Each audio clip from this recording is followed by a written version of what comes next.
Sébastien Lecornu, renommé Premier ministre par le président Macron. C'est une mascarade. Ces renominations de Lecornu, c'est du pur théâtre politique. Le président Macron a besoin d'un fusible. En le renommant, il expose Lecornu à une censure quasi certaine à l'Assemblée. Ça permet au président Macron de dire « J'ai essayé, regardez, c'est eux qui bloquent tout ». Pendant ce temps, il gagne des jours précieux pour négocier en coulisses ou même pour préparer un plan B tordu, genre un budget imposé par décret ou une dissolution surprise qui jure ne pas vouloir. Et si tout était une diversion? Parce que la France est dans une merde budgétaire sans nom. Déficit galopant, dette à 112% du PIB, et un budget 2026 qui ne passe pas. Ajoute à ça l'inflation, les grèves qui couvrent et une opinion publique qui bout. Renommer Lecornu, c'est comme jeter un os à ronger aux oppositions. Et pendant qu'on rigole, on ne parle pas du fond.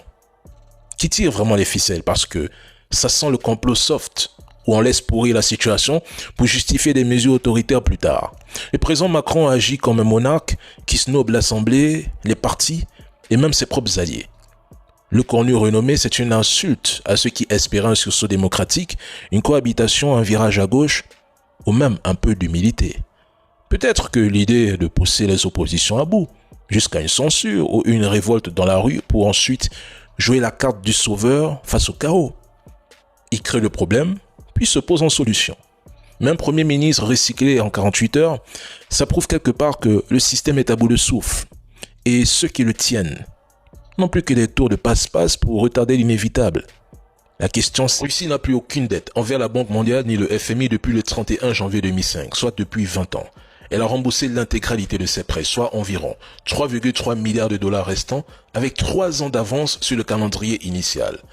Depuis, aucun nouveau financement n'a été contracté. En 2025, Moscou figure parmi les membres contributeurs, non parmi les débiteurs.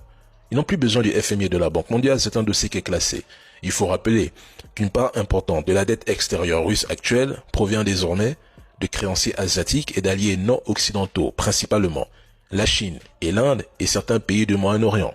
Ces engagements, souvent libellés en yuan ou en roupies, concernent des projets énergétiques, commerciaux ou militaires et demeurent parfaitement soutenables.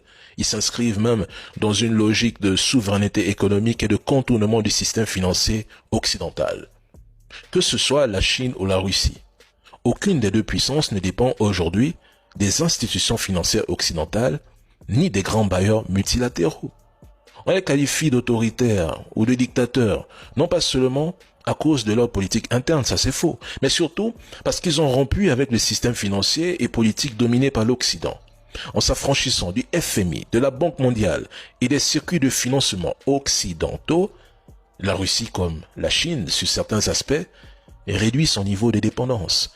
Cela menace directement l'influence des pays et institutions occidentales. Résultat, campagne médiatique pour saboter, pour diaboliser la Russie, sabotage, sanctions économiques ou accusations de dérive autoritaire. Moi je le dis, s'ils l'ont fait, nous le pouvons aussi.